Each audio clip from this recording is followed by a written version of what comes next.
I don't believe that we should ever have a good money again before we take the thing out of the hands of government.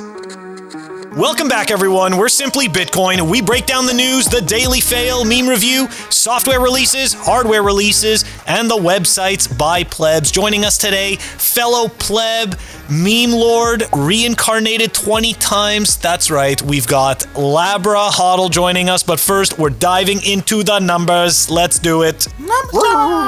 Brought to you by Bitcoin 2022. It's going to be the largest Bitcoin conference ever, hosted in sunny Miami Beach, Florida. The speaker list is crazy. Jordan Peterson, Michael Saylor, Naeem Bukele, Adam Back, Saifedean, Jack Mullers. Absolutely bonkers. And some good news for you guys. You can take advantage of the link down below for 10% off your ticket to Bitcoin 2022. At the time of this recording, the block height is 724,513. The Bitcoin price, 37,930. Chain rewrite days, 684. Total public lightning capacity, 3,469.27. Moscow time, 2636. Blocks to the halvening, 115,487.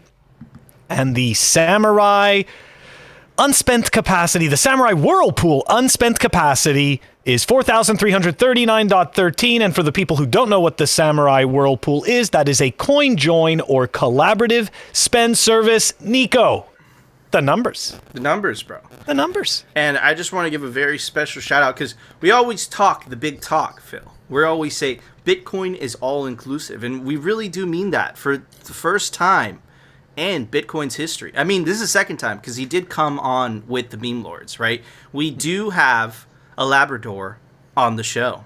Yeah, pretty crazy. This is true. Yep, that's true. Everyone Thank matters. you guys. Yep, Bitcoin is for everybody, even if you're a dog. Yeah, this is With laser eyes. with laser eyes. And out of jail. Out of jail. Anyways, so I have some very interesting thing today to talk about during the number segment. Phil actually sent this to me. Let me pull it up. Let's check it out. We're actually going to cover this in the meme review, but then we realized, wait a second, this is a lot more interesting. Let me click on it. Let me pull it up. So this is Bitcoin and the rise of the rise of cypherpunks. Okay, so essentially what this is a list or the events that led up to Bitcoin, because everyone knows, right? I mean, most people know. I mean, if you're a crazy Bitcoiner, you know that Bitcoin launched January 3rd, 2009. But there was a lot of background stuff that happened before then, right? And I think this is a really good graph that, links it and puts it on a timeline. As you can see, right, it's really started, right, the events, the domino effects, or the first domino fell, or according to this chart, fell in 1974. That's when Surf and Khan invented the TCP/IP. Phil, I know you know what that is. Could you explain that? Transmission Control Protocol, the Internet Protocol, and what that is essentially is the language of the Internet, right? That is the base language of the Internet in its simplest form. Awesome. Thank you, Phil. No and problem. here's the start of cryptography is a lot older than this, but I'm sure what they mean is the cryptography that was useful for Bitcoin. And that started in 1976. The RSA public key crypto systems. That's the public key crypto key thing. Then it's Ralph Merkle protocol for public key crypto systems. There's David Chaum, untraceable electronic mail, 1981. Here is the Byzantine generals problem, 1982. And this is essentially how in a distributed system, how does everyone have the same truth? Phil, did I butcher that completely? I don't think so. I'm totally sucked in. This is pretty cool.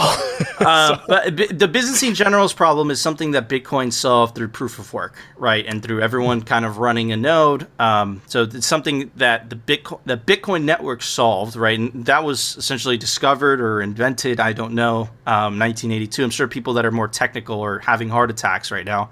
Leron, I'm watching you. Anyways, here's Elliptic Curve Cryptography, 1985. Timothy May, The Crypto Anarchist Manifesto, 1988. David Chaum, Digicast or EatCash, 1989-1998.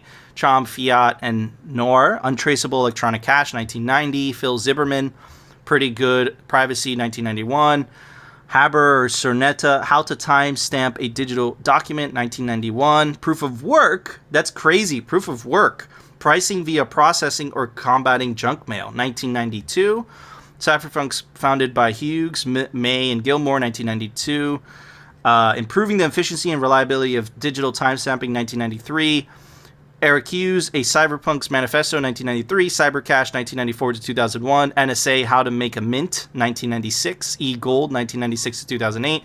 Adam Back, shout out Adam Back. Hashcash, Proof of Work, 1997. That was actually quoted or referenced in the white paper. Nick Szabo, right. Smart Contracts, 1997. Timestamp Database, 1997. Nick Szabo, BitGold. Yeah, go ahead, Labra. Before you get...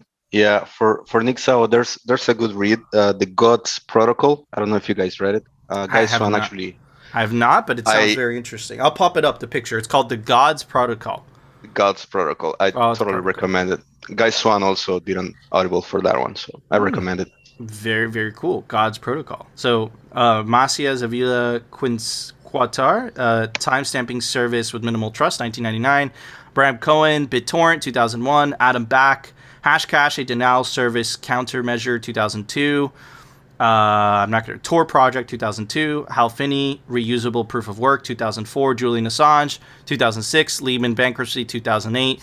Satoshi Nakamoto, October 31st, 2008. Satoshi Nakamoto, Bitcoin launched January 3rd, 2009. So all of these things had to be built on top of each other, right? One thing led to another that finally led to the discovery of Bitcoin, but Satoshi had to take advantage of all these prior discoveries or inventions, depending on how you look at it, for Bitcoin to even exist. So shout out to all those people. I'm sorry I butchered, because Nico can't read, you guys know the drill. Sorry I butchered all the pronunciation, but shout out to all those legends, because if those legends didn't invent or discover what they discovered, Bitcoin wouldn't exist. So there's a lot of back rub story, and it started in 1976, the whole process, if you believe that graph. Absolutely bonkers. Phil, what are your thoughts? We can see from that graph that Bitcoin was inevitable. That's what we can see from that graph. I mean, look, I thought that was really cool. I think it's a trip through history. I did read the Timothy Mays, the Cypherpunk Manifesto. I love stuff like that. I find stuff like that super interesting. And, to me, it's not, like I get a lot of people are very fascinated with the code and, what Bitcoin does. But to me, one of the aspects of Bitcoin is the philosophy that created Bitcoin. And I think that's really, I think it's cool stuff. I agree. Labra, what are your thoughts, Dago? It's amazing what has been built since the internet and everything that it's built on top. It's just mind blowing, right? If you think about it, like it's only a very short period of time, and all that we have achieved as humans, just building each other, building things for everybody. So it's awesome. But you're not a human. I know, but the internet is for everybody. Nobody knows I'm a dog. This is true. But yeah, no, dude, and I love when because again, like it's very hard to visualize these things if you just like kind of name them on the list. But the fact that they were put on the grass on a timeline really helps you visualize it and appreciate it, I think, in a different way. And it was color coded as well, right? So that was really cool. And oh, sorry, go ahead, Labra. No, I was gonna say, like, if you think about it, like the way that we are communicating right now, recording this, put it on YouTube, and so everybody else can see it. Those are just basically zeros and one traveling through space and time, right? It's just crazy. It's absolutely nuts, dude. Crazy. Phil? That's exactly right. Yeah, no, I just wanted to draw attention to the fact that, one of the statements that Bitcoiners like to say, that we like to say, is that Bitcoin is, the TCP/IP of money. And, as we were looking at that chart, that was that was the beginning of it, right? The TCP/IP protocol. And, when you go to networking school, that's one of the topics that you have to master, or at least learn very well. And what people don't understand is that Bitcoin, as that protocol, everything that we are doing right now is based on that protocol at its core. That protocol at its core is carrying everything that we're doing right now, okay, in terms of communication. So when you think about Bitcoin as the TCP/IP protocol, that, I don't know, to me, that kind of makes me bullish, and it kind of makes me excited for the fact that we don't know fully what we can build on it, right? Because when TCP/IP was developed, did they really envision what would come in this sense? Maybe they did. I don't know. But personally, when I was a kid using a computer, I definitely did not have the foresight to see where we'd be today with this. No, there's no fucking way, dude. There was no way. When I was growing up, it was Facebook, but version 1 Facebook, right? Yeah. With the blue banner and the, before we've discovered they were evil, right? And yeah, could you imagine, 10 years later, you'd be, video chatting with people hundreds of miles away from each other instantaneously, right? And it goes back to what Lauber was saying before we started recording, right? Which is, in some places, right, you go to the cash register still, and, if there's an old person working there, they're still punching in numbers like analog, right? So I think the internet really highlights how far we've come as a species. And I think that Bitcoin plays a major role to take us to the next level, because how the internet allows us to talk amongst each other instantaneously right now, Bitcoin solved how to transfer value basically instantaneously. The settlement takes around 10 minutes, give or take. If it's Lightning, also it's pretty quick, right? But let's say the settlement is around 10 minutes average, right? But you're getting that instant. You'll see that you received it instantaneously. There's no borders, right? It's quick, right? So it really changes everything. And I think going through a graph like that just highlights all the fucking steps that needed to happen before that. Yeah. Absolutely crazy. But anyways, Phil, it's time for the Daily Fail. Brought to you by Amber App. Check them out, amber.app. It is the best place to stack the corn. Fair spreads, low fees, smart automation. The link is down below. Amber, the smart way to stack sats. Sometimes magic just happens in Twitter, and sometimes we capture this magic. Definitely want to give a shout out to Sai or IC Oceanot for tagging me in this. Check this out. Okay, this was a response. This was actually a retweet to a tweet that Nico showed yesterday from this DHH account that was against Bitcoin and is now for quote unquote crypto. Okay, so here's Giacomo's response. You're still wrong. Bitcoin, not crypto, but you're a bit less wrong than before. And then this person responds, Bitcoin is a cryptocurrency. So first, I just want you to pay attention to the ratio. One like, and here's Giacomo's response. Oxygen is also a gas, but we can't survive breathing on farts. Good response, Giacomo. Very good response. Clever. He ratioed and wrecked him. Come on. I mean, that is just so epic. So epic. I loved it. Okay. Anyways, I had no choice, but I felt that I had to turn this into an NFT, so I did. I took a screenshot of it, Nico. I did what we know how to do best. I took a screenshot and I made it an NFT. The best NFT I've ever made. That's great. I would totally pay. No, I would not. Nope. Didn't have to. I actually right-click it and save it. Yep. I right-click it and save it. I right-click and save your NFT, Phil. So yeah. Are you mad, Phil? I'm going to print it and put it on my wall. You know what? I respect and commend Labra for his thrift and intelligence. I'm just saying, it's like, come on, it's a JPEG. Who cares? When Labra behaves good, just say, clever boy. No. I'm not going there. Okay, so we're moving on to the next fail, though. We're moving on to the next fail. It does have to do with NFTs. It actually has to do specifically with what happened this weekend, what started to develop this weekend with OpenSea. And Nico, you had put in some links, and we also got some tags from some fellow Bitcoiners. That's why I put it in, dude. We got a diarrhea of tags. Right? It was insane. It was like here. I was like, Phil, we have to cover this. By the way, shout out to the plebs. Thank you so much for tagging us in this. This is why we cover it. This is why we had so much fun. But yeah, dude, it was literally my notification feed just blew up. It was like brah, all at the same time, and it was covering this. And I was like, Phil, this must be important. Yeah. So we're doing it. We're covering it. And you know what? It started to develop over the weekend. Let's dive into it. Essentially, OpenSea was exploited, and we're going to dive into what happened. Here we go. Here's a tweet from charliemarketplace.eth. OpenSea hack is bad. This guy tornadoed into a fresh wallet on December 30th, made a weird contract call on January 22nd to OpenSea's contract. Etherscan down, of course, so I can't investigate call data. And now he's pulled 18 and counting batches of NFTs. So it's not 18 NFTs, it's 18 batches. And as we're going to see, it's a few hundred NFTs in total. So let's continue on. This, by the way, was February 19th, okay? So this is the first tweet that we saw out of this. And then we come in February 20th. Here we go. Tweet from @OXFUBAR. A single malicious signature can rug all of your approved OpenSea NFTs. No need to sign an individual sell order for each one as originally assumed. This is how today's hacker stole 10 Azukis, 8 MFers, 3 mutant apes in a single transaction with a single signature.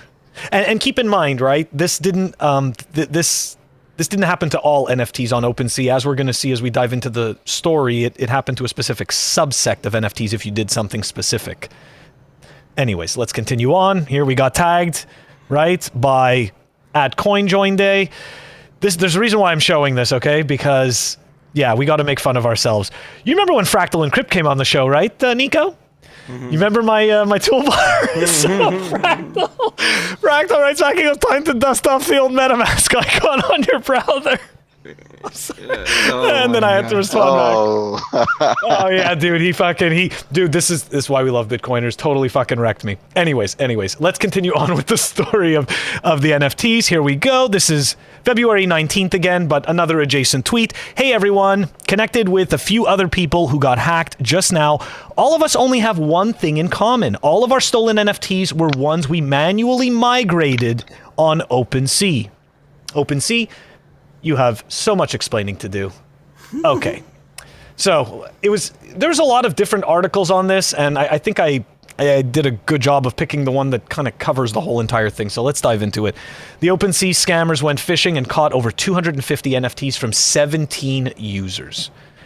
NFT traders Monday were parsing the aftermath of an OpenSea phishing attack that resulted in hundreds of NFTs being stolen over the weekend. The attack appears to be over with 17 victims, right? But as we said, 17 victims, but over 250 individual NFTs. This attack did not originate on OpenSea. Devin Finzer, CEO and co-founder, wrote in a series of tweets, the company is working with users as it aims to uncover who is responsible, Finzer said. Now keep in mind, they still don't really know how necessarily it happened. Okay? Finzer dismissed reports of the attack being worth over 200 million and said the hacker had 1.7 million of Ether in their wallet, confirmed by Etherscans. That kind of goes in line, right, with the $68 million NFT, but really it didn't actually get sold for that. It's just a publicity scheme, so it's kind of interesting that originally they claimed over 200 million, but really it's only 1.7 mil. Don't get me wrong, that's still garbage. That's still total garbage. You shouldn't get scammed. Anyways, let's continue. The hacker made off with 254 NFTs during the attack, including a few Bored Ape Yacht Club NFTs. According to a spreadsheet by blockchain security firm PeckShield. I just want to give a shout out to everybody who simply right-clicked those NFTs and saved them. You guys didn't get rug pulled. You didn't pay for this. And you still got to keep your stupid JPEGs. Anyways. Thank you. You're welcome. The users authorized the migration as instructed in the phishing email, and the authorization allowed the hacker to steal the NFTs. PeckShield tweeted, right? And we've explained who PeckShield is. PeckShield is one of those auditing firms that usually tells you after the fact how you were rugged. Anyways, as such, the malicious orders were all backed by valid signatures from users who fell for the phishing scam. Nadav Hollander, OpenSea's chief technology officer, tweeted Sunday. The attackers appear to have exploited users by having them sign a fraudulent signature to approve a private sale of their NFT at 0 ETH to the attacker's wallet. The OpenDAO wrote in a post, unfortunately, nobody ever reads what they signed. Phishing scams often occur through text messages or emails with deceptive messages, ads, or sites that look legitimate, for the people who didn't know what phishing scams were. Last week, OpenSea launched a customer service server with Web3 communications platform Metalink to mitigate the risk of fraudsters pretending to be members of the company's staff.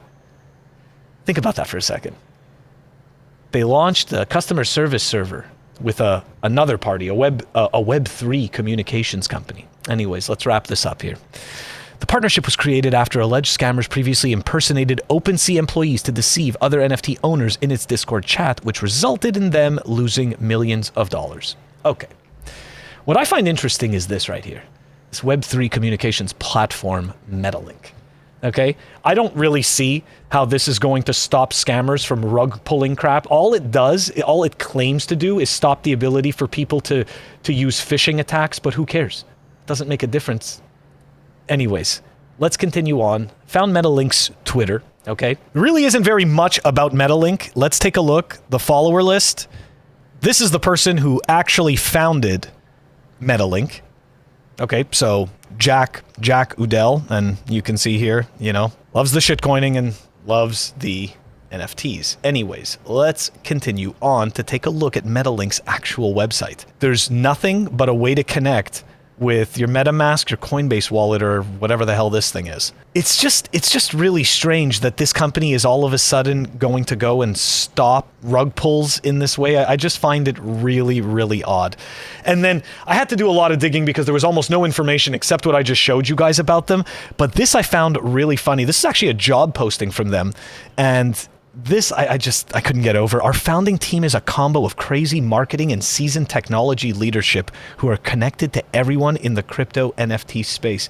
Did you notice that all it is marketing, right? And quote unquote technology leadership. I have worked with many technology leaders. Surprisingly, most of them don't actually know much about technology, but they know a lot about buzzwords. And they're really good at selling the sizzle of technology. So anyways, my whole point is that these people are bringing in this random, unknown, tiny company where you can get no information on them to come in and supposedly provide a layer of security and trust to OpenSea, which is funded, as we've shown, by some of the biggest players in the shitcoin game, and Mark Cuban and Ashton Kutcher, Coinbase Ventures, all of these, okay? And they're bringing in this tiny little hole-in-the-wall random platform to come and save them from these phishing attacks. Don't get me wrong, this just sounds like a circle jerk. This just sounds like you found a way to employ your buddies and now they get to keep their lights on. Anyways, Nico. Man. Good times. So what I saw as a steaming pile of shit was stolen, which apparently someone else doesn't think it's a steaming pile of shit. But yeah, like this whole thing is just, these people, the NFT, the crypto space, they just give a very bad name to Bitcoin, and it's just a total distraction. While we focus on this show, the large portion of the show at least, right, what Bitcoiners are focused on is separating the money from state. This NFTs is just noise. It's distracting. It's distracting, right? It's a lot of fiat mentality. People are trying to get rich off worthless garbage because they think someone else is going to buy your ape. Right. The question is your ape going to have value 10 years from now? Right. This is a very tough question, right? Some digital thing that someone could just make a photocopy of and make an exact, photocopy of your ape. Right. There's just questions. Right. It's like I just don't think that these things are a good store of value. It's my opinion. Right. I think there's distraction. And I definitely know, this isn't an opinion, I definitely know that they're not decentralized enough to withstand a nation-state attack. You just pointed it out there, right? You clicked on the Metalink. They literally had 3 options to connect, and all of them were companies. So it's like, that's not going to work out, right? And I've also read as well is that a lot of these NFTs, a lot of these images are hosted on cloud services. So it's like, it's not even decentralized. And I know a lot of the shitcoiners are like, yeah, but decentralization is not important. And it's like, okay, fine, maybe in your shitcoinery, but I think the innovation here is separating humans away from the monetary policy so humanity could be free. That's what I fight for every day. while you're trying to get rich off photocopied monkeys so that you can get your Lambo, right? It's a totally different ballgame, and it goes back to my initial point, which is shitcoiners are trying to get their Lambos, even if it means backstabbing Bitcoin in the process, while Bitcoiners are trying to free humanity by separating money away from government. Anyways, Labra. Wolf, what are your thoughts? Oof. I don't know what to tell you, man. All these NFTs, altcoins, it's been for a long time. It's gonna happen again. The best we can do as Bitcoiners, try to give the orange pill to people, to noobs, even to shitcoiners, try to bring to the right path. But man, it's just sad. Like, they just use all these buzzwords to sell their product, like as Phil mentioned, right? Like decentralization, this NFT, this whatever, put it on the blockchain, blah blah blah, and it's just doesn't make any sense. Like, you know, yeah, it's sad to see, but at the same time, it's like, yeah, I'm happy these people's getting rug pulled, but it's like this back and forward, right? It's good they got rug pulled, and then at the same time, it's like, oh man, these people losing all this money when they're going to figure it out. Yeah, look, I you know, from Phil and I's experience, I don't know yours, Lauber, but I think that every Bitcoiner has to pay a price of tuition. I think that you need to dabble in shitcoin. I think you're inevitably going to dabble in shitcoins out of curiosity, and then when you burn your finger, you do more research, and then while you're doing your research, you realize that only Bitcoin is the one that matters, because only Bitcoin is the one that separates the monetary policy away from the hands of human beings, right? It's the only uncorrupted money in mankind's history, right? Everything else is centralized. Everything else has single points of failure, has trust involved.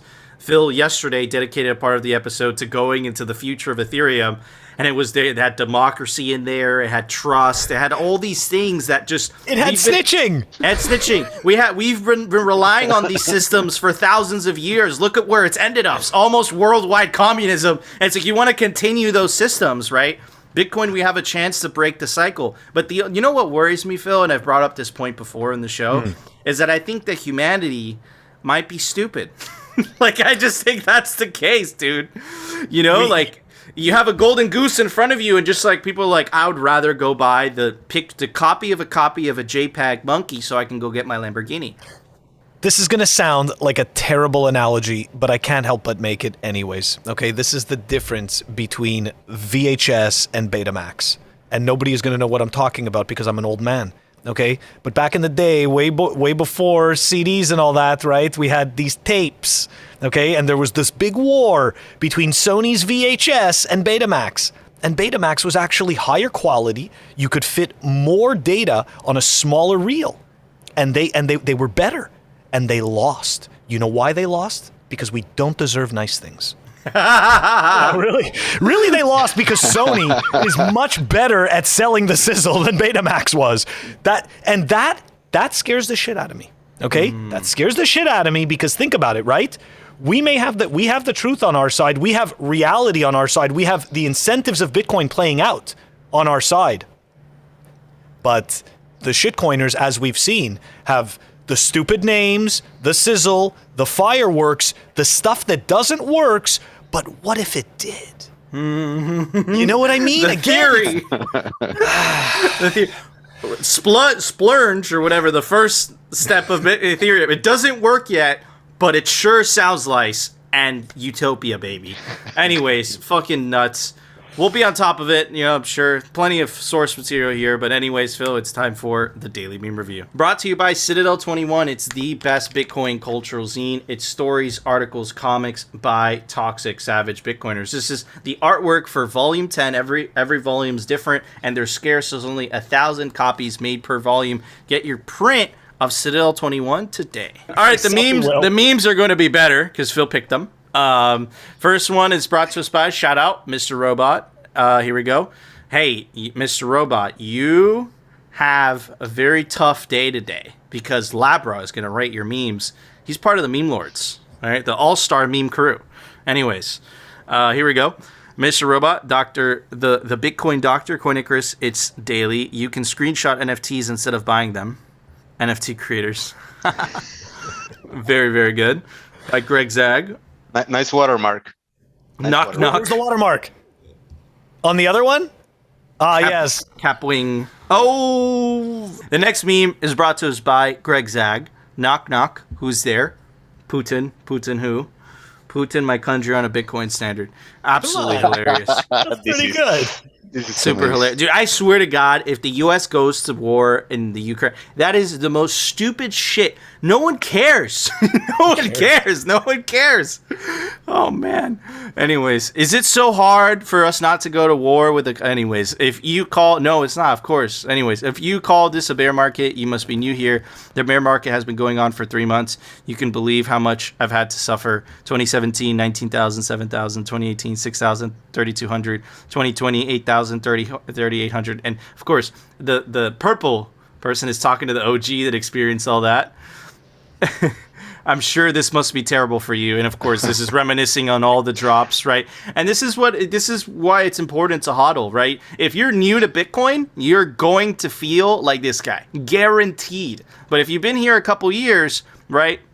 You know, the experience, right? You're an experienced hodler. This is what it's all about. Anyways, next meme is by RD_BTC. Thank you, Bitcoin. Me and my wealth, and here's Bitcoin blocking all, you know, the wealth redistribution, the shitcoinery, the fucking censorship, all of that garbage. Anyways, Phil? Somebody made a much older version of this meme where they highlighted exactly the stuff you're talking about. Yeah. But they didn't put the Bitcoin logo necessarily there. It was like this, it was the person, but then down here it was like hodlers, you know? Yep. Yeah, kind of thing. Absolutely. All right, next one. It's by Rothmus. It's Rick and Morty ripping up the wall, and the reason they're treating the trucker convoy as such a threat is that it exposes how their power over the population is an illusion. And that can explain why their crackdown was so severe, right? Mm-hmm. Very, very interesting. All right, moving on to the next one. It is the meteor of Bitcoin heading to the Federal Reserve building. Next one, it's by the Bitcoin conference. Bitcoin is down 8% this week. I'm not surprised, and I warned you that this is and was a bubble back in 2013. Absolutely awesome memes. Thank you, fellow plebs. Phil, very good choice. Can you go back to Artie's meme? I just want to say something. Of course. I could definitely go back to Artie's meme. But I have to pull it up. There, I pulled it up. Here we go. Booyakasha. All right. What about it? Artie, you can do better. Come on, mate. All right, was that the rate? Was that the rating? Meme Lord. That dude. No. If that was just a regular guest, you know, that wouldn't have the oomph. But the fact that it's from a meme lord, right, bro? RD, you're in trouble, my friend. Anyways, Phil, for that, I'm going to give it this little micro SD card that came with my passport. Shout out Zach. It is a white SanDisk Industrial 8GB. Yeah. Ooh. What about you, Phil? I always notice those industrial ones are always smaller. Like, they're so small that they're almost useless. I mean, don't get me wrong, 8 gigs is decent, but you can't use that as a drive for a node. Anyways, I'm going to go off on a tangent on that. I always find that weird. And the ones that ship with the cold card are like 512 megs.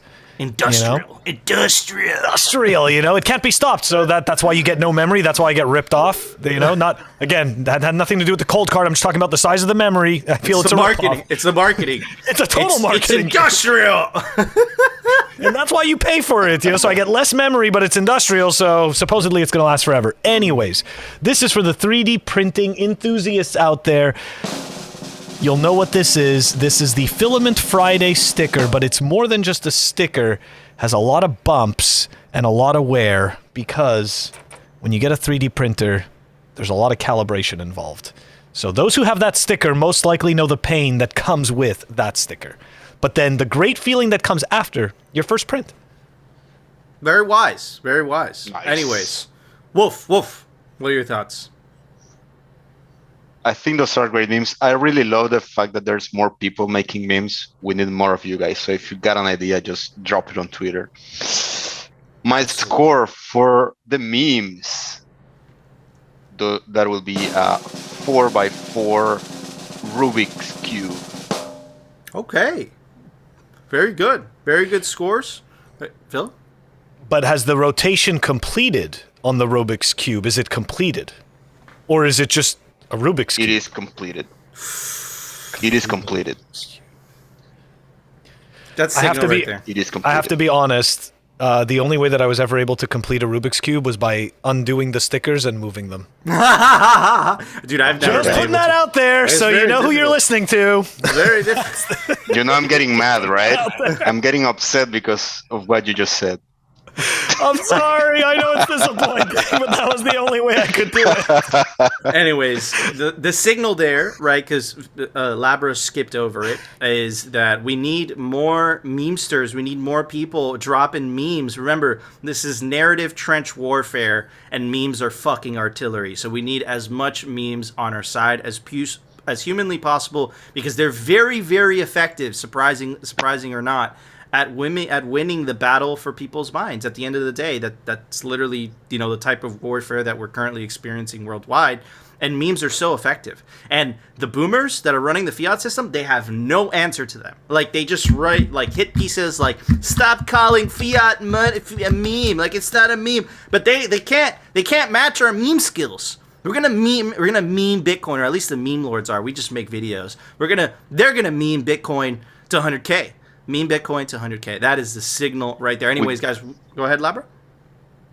We got the memes. They got nothing. Yeah, that's what is it? What's Yellow's saying? Like, you win the memes, you win the what? What's it called? I forget. It's so good. It's so good. Anyways, I forget. Total blank. Anyways, guys, we want to know.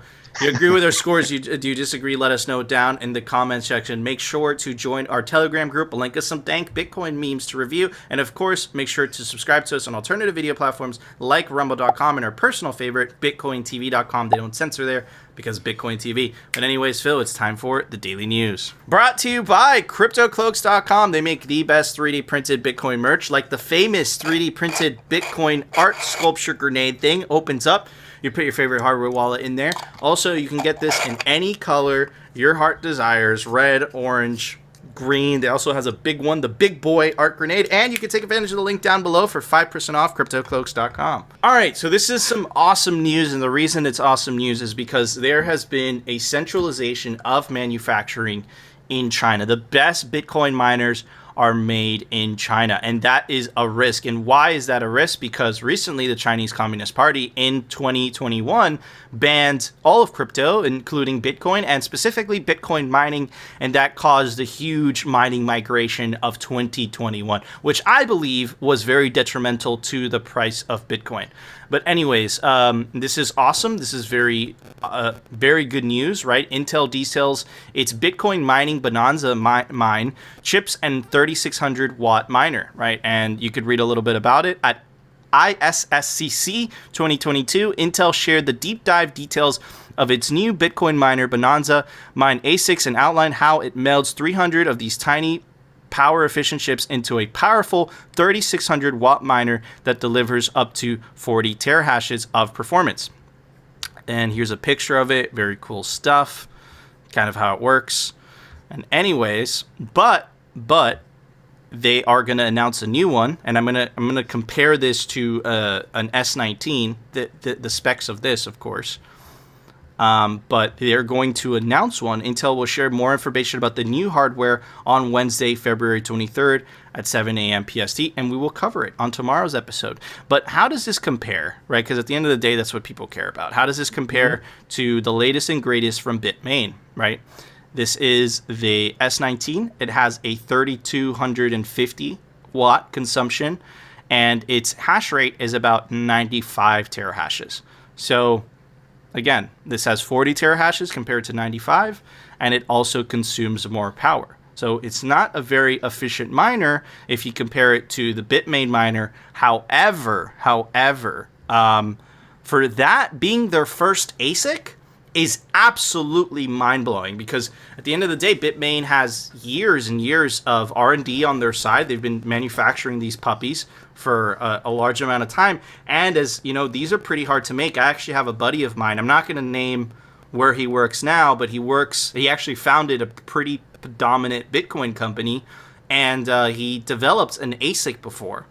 And the amount of the hard work that goes into it, and not only the hard work, but the monopoly that Chinese manufacturing has in the industry.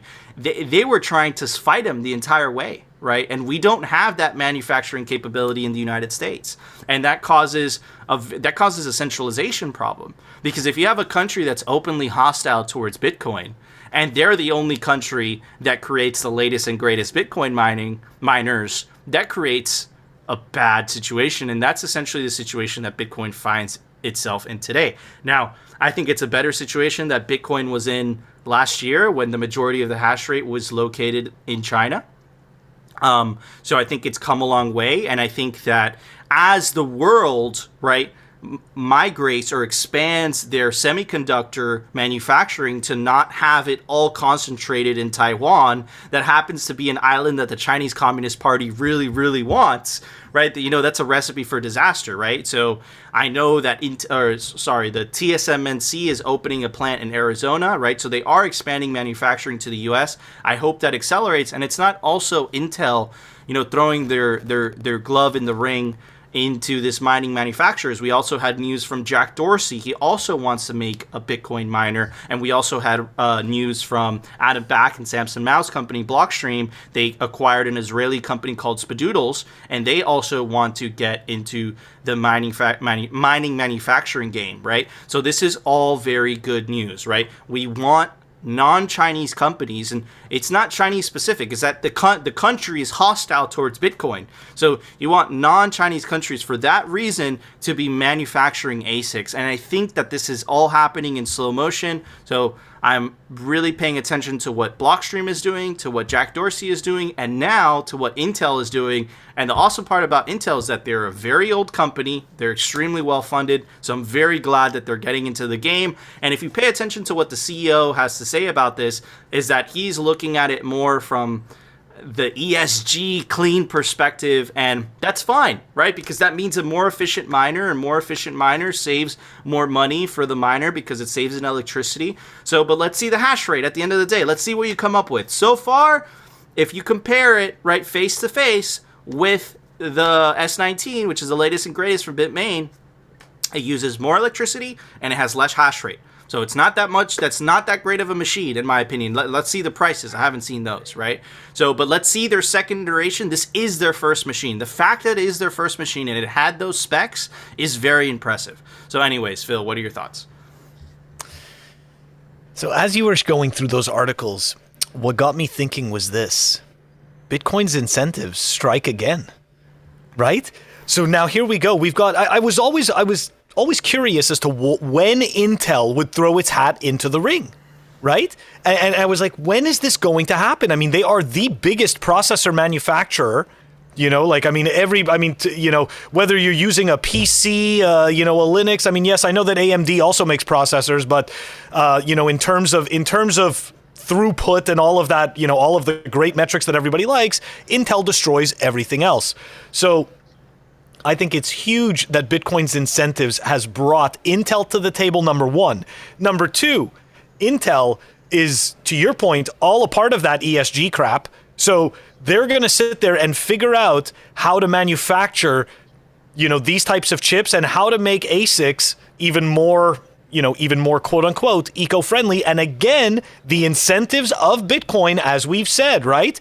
It doesn't matter that it takes more power because companies are going to be incentivized to innovate, to make technologies, to figure out how to get the most out of all of that power that it takes. And by doing that, we're going to actually be able to get more power out of using less. So we're just going to end up having to hit that tipping point. But this is, to me, this is part of that. It's part of that effect. Absolutely.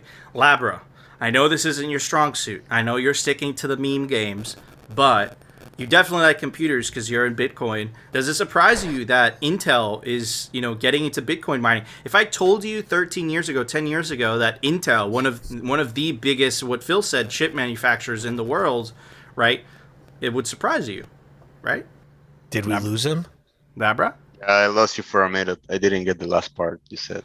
But okay. Anyway, look, I'm not a smart man, a smart dog.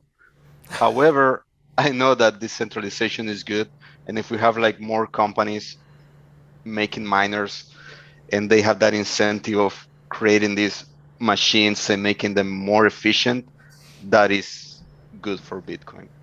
Absolutely right, and I think that's beautifully put, man. I wouldn't discredit you so much, man. Have you ever seen the movie Forrest Gump? Right, Forrest Gump Yes. ended up being super wealthy. So again, like you don't have to be intellectual to be smart, right? I think it's a good way to say it. Keep it simple. Keep it simple. Yeah, it's true. We are called Simply Bitcoin, and you are talking to two idiots, anyways. Moving on to the next one. That's besides the point. Anyways, moving on to the next one.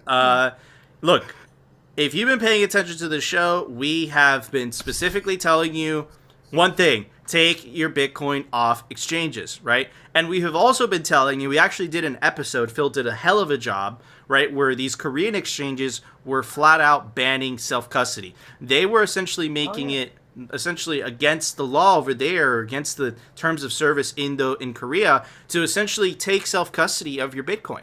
You could only send it to exchanges. My friends, this is coming here soon. This is the next battle. They're going to try everything to demonize self-custody, because self-custody takes power away from them. And how scared are they of this? Anyways, let's check out this article and you'll see for yourself. The OSC flags Emergencies Act tweets by Kraken and Coinbase CEOs to the Royal Canadian Mounted Police. The Ontario Securities Commission has contacted law enforcement agencies after tweets from the chief executive officers of two of the world's most predominant cryptocurrency trading platforms appeared to offer advice on how crypto users could evade emergency restrictions on funding for the protests roiling the country. Do you see the narrative that they're trying to paint? Wow. All those CEOs did was take your Bitcoin off the exchanges because we can't protect you if you keep it with us. So what they're trying to do is they're trying to demonize the fact that you're taking possession of your wealth. Do you know how insane that is? Bitcoin shines a light of truth on everything. This is no different. Anyways, Kristen Rose, the OSC's manager of public affairs, said the regulator is aware of posts earlier this week from Twitter accounts of Kraken CEO Jesse Powell and Coinbase CEO Brian Armstrong, which criticized the invocation of the Emergencies Act and advocated for the importance of non-custodial crypto wallets. Again, they're trying to tell you that isn't the norm. Bitcoin doesn't see wallets as non-custodial or custodial. Bitcoin just is. In fact, I would even make the argument that if you download the Bitcoin software and you make a Bitcoin wallet, that's the norm. Is that considered self-custodial or is that considered non-custodial? This is crazy what they're doing. It's absolutely bonkers. Don't allow them to paint this narrative. If you hear someone talking about this and it's not custodial, tell them what the truth is. You see this on Twitter, call it out. This is the narrative trench warfare that I was talking about during the meme review. This is insanity. Anyways, non-custodial wallets are controlled directly by an individual rather than a third party, such as a cryptocurrency trading platform, making it more difficult for law enforcement to freeze or seize the funds they hold. I'll correct that. It makes it impossible for law enforcement to freeze it without violence. And the thing is, yes, it's very easy, right, to freeze things on a mass scale if there's a centralized party that you tell, hey, freeze the funds to this account. But if you have millions upon millions of people taking self-custody, then violence becomes very expensive to do on a mass scale. And if you live in a country like the United States with the Second Amendment, then the state even thinks more about confiscating and stealing people's wealth. This is what I'm talking about. This is the battle to come. They are going to demonize self-custody. And if you've been subscribed to this channel, we have been telling you this. We have been screaming at it from the rooftops for a couple months now. The battle has come. I didn't think it was going to come so soon, but it has arrived. Anyways, these are talking points. The Ontario Securities Commission has flagged to law enforcement tweets from CEOs of Coinbase and Kraken that were critical of Canada's emergency orders and that advocated for the use of hard-to-seize non-custodial wallets. You hear that wording, bro? The critical. You can't be critical of the government anymore, Phil. Can't. Apparently, it's bad. It's against the law. And check this out. Advocated for the use of hard-to-seize non-custodial. Check out that fucking narrative language. Anyways, the incident demonstrates how cryptocurrency's big business aspirations are clashing with its anti-government roots amid the current state of emergency. This is nuts.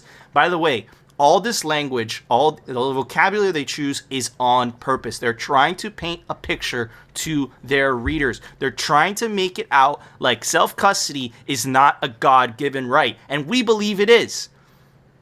If you have access to the internet, you can download a Bitcoin wallet.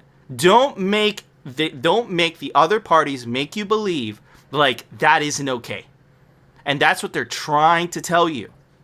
We are aware of this information and have shared it with the RCMP and relevant federal authorities. Right? What is the information that two CEOs of shitcoin exchanges are telling you to self-custody? Do you see what they're doing? And by the way, they would not be doing this if they weren't absolutely terrified. This is fear. What you're seeing is fear because they know that they have this giant thing that they can't control, they can't censor, but they're trying to make the public believe like this is business as usual. So this is going to get worse. This is what they're going to come after. And as Bitcoin continues to go up in market cap and more people exit the slavery legacy financial system and they take control over their sovereignty, over their wealth, over their time, over their energy, governments are going to crack down harder and harder and harder on self-custody because self-custody means they lose power. And the state definitely doesn't want to lose power. So that's why you have that reaction from the Canadian government. I'm telling you, it's going to come to a government near you very soon. This is the next fight. This is going to be absolutely bonkers. I told you it was going to get worse before it gets better. We haven't even started yet. This is definitely the yet they fight you stage. And again, if you don't want to find yourself in a tricky situation, take your coins off the fucking exchange and take it into self-custody, preferably into a cold wallet, right? Like a hardware wallet, like Cold Card, like Trezor, like Ledger, all of the above. They work. Take them off. Take your power back. Phil?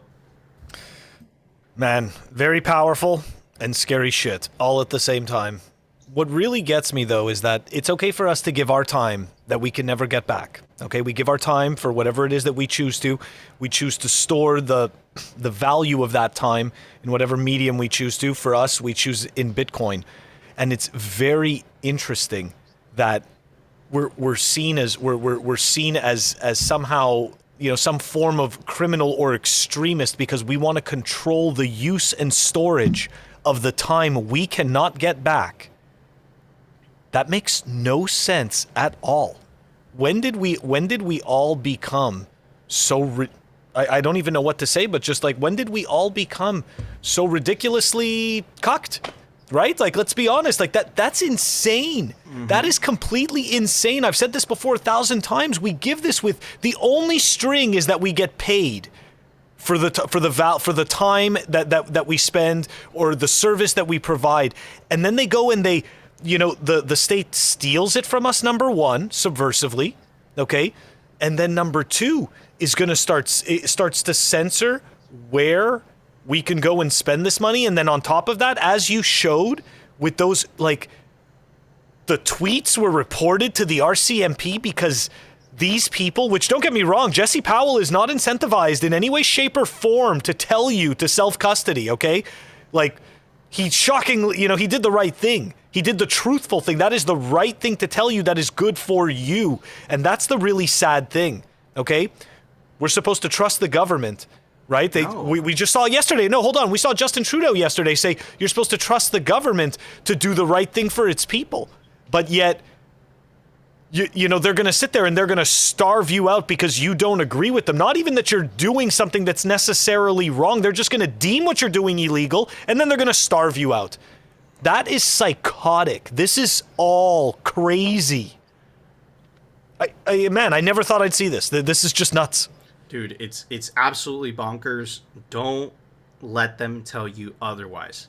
You have a right to store your time, your wealth, without the government having the ability to freeze it if a political party wins a popularity contest. That is absolutely crazy. That is nuts. If you have certain political beliefs, people are allowed to steal wealth from you, because that's what I'm saying. That's what I'm seeing, right? Because remember the paradigm shift that we're in, guys, and I keep talking about this concept. The state has a monopoly on violence. So it's very easy for them to seize all this wealth at a snap of a finger because the system is centralized.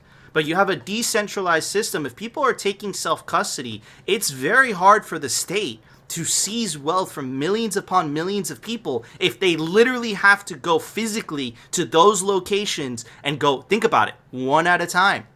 So again, it moves the balance of power from the state to the individual, and that is the time that we're living in. But you could only benefit from that power that you're taking back only if you take self-custody and, preferably for privacy, run your own node as well. And this is the time. We are at this moment. We are in the then they fight you stage. This is the very beginning of this stage. And it's going to get scarier. And which is why you have to take self-custody for the 5th time. Anyways, Laberhado, from the memer's perspective, what are your thoughts on all this? Yeah, a couple things. First of all, I never thought that these things would start happening in Canada, and I'm really sad about that. It's crazy, all this authoritarianism that is happening. I never thought that it would happen in Canada. Then the Kraken CEO, and it was Coinbase too, for calling out that, telling people that, look, we cannot protect you if you have your coins in our exchange. I mean, that's the truth. They are not saying anything wrong. I mean, it's the truth. And gonna get punished for saying the truth now.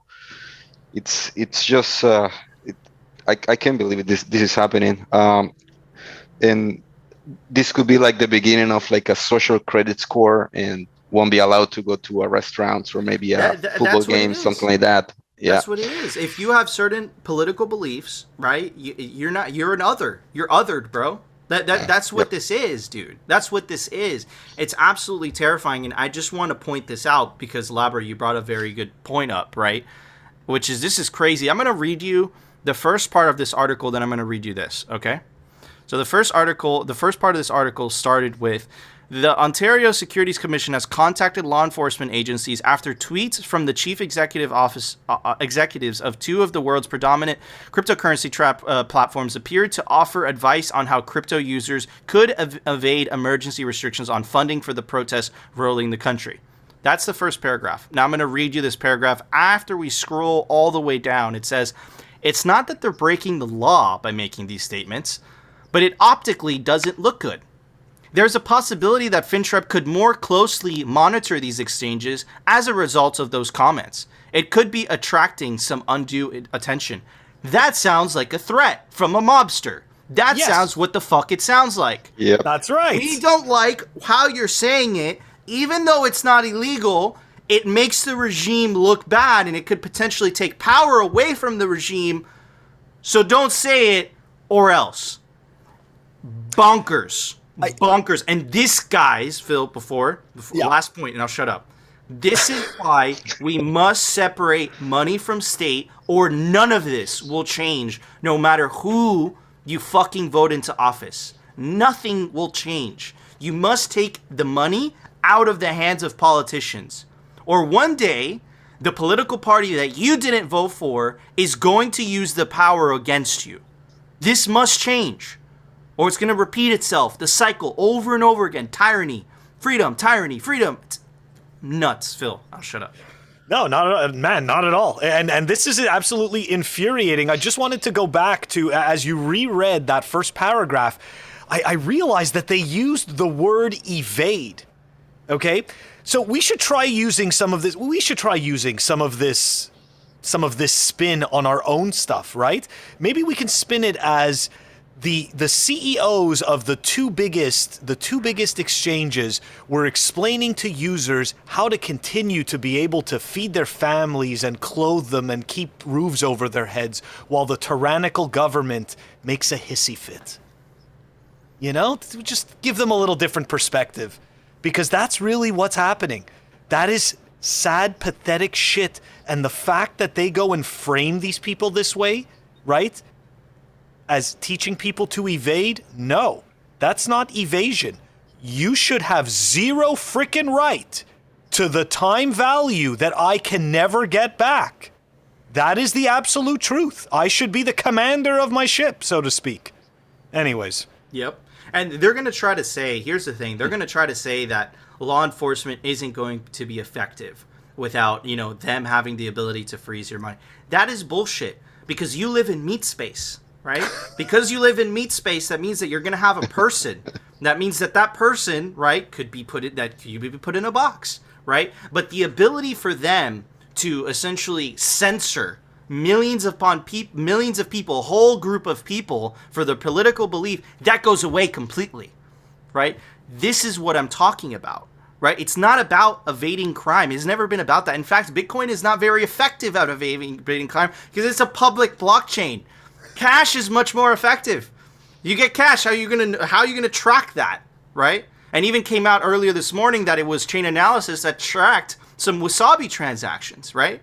So clearly, a public blockchain isn't good for obfuscating and money laundering as much as the politicians would like you to believe. And we have the data behind that, right? The criminal activity tied to crypto actually fell this year. It's like 2%. It's a very low number, right? So again, they're talking not from a place of protecting you or protecting society from criminal activity. It comes from a place of trying to maintain power. That is it. You guys saw the paragraph, how that phrased it, the narrative, right? First, it's like, these people are evading. And then the second, it's not that it's against the law, we just don't like it. Like, come on, bro. Like, you don't understand, Ego. You don't understand. It's for your safety, bro. It's for my safety. Everything. It's a danger to democracy. Self-custody is a danger to democracy. That's the next one. Anyways, Labrahano, any closing thoughts? Something that I wanted to add. Guys, seriously, just get your Bitcoin out of the exchanges, custody those yourself. And I've been having like this conversation myself, along with the meme factory that doesn't exist, about putting or having your memorize your seed phrase, for example, versus having a hardware wallet.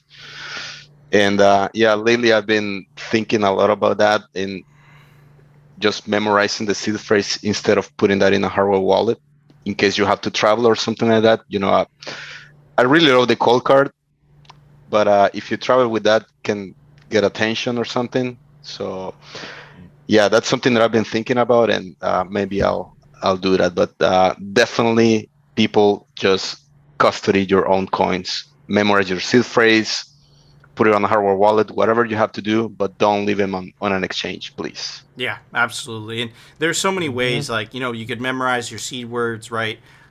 You could use multi-sig and geographically separate your seeds in different geographical locations, different jurisdictions, right? You could have a 2 of 3 multi-sig. You could have one key in the United States, one key in El Salvador, right? So there's different ways to mitigate this. There's no perfect solution, but there's trade-offs. But the advantage of all these solutions is that the balance of power shifts, right? It shifts from the state to the individual. This is what all these technologies do. They empower you over the mob, over the collective, right? And I think that's the signal. And we're going to stay on top of this, guys. This is very scary stuff. But anyways, Phil, there was an open source software release today. Why don't you tell everybody about it? Software releases. Brought to you by CipherSafe. Check them out, cyphersafe.io. It's the best place to store your Bitcoin seed. This is the Cypher wheel, and check out the all-new Cypher grid. Comes complete with punch tool and tamper-resistant wire. All right, we've got Blixt, it's Blixt Wallet version 0.4.1 that was released. It's down below.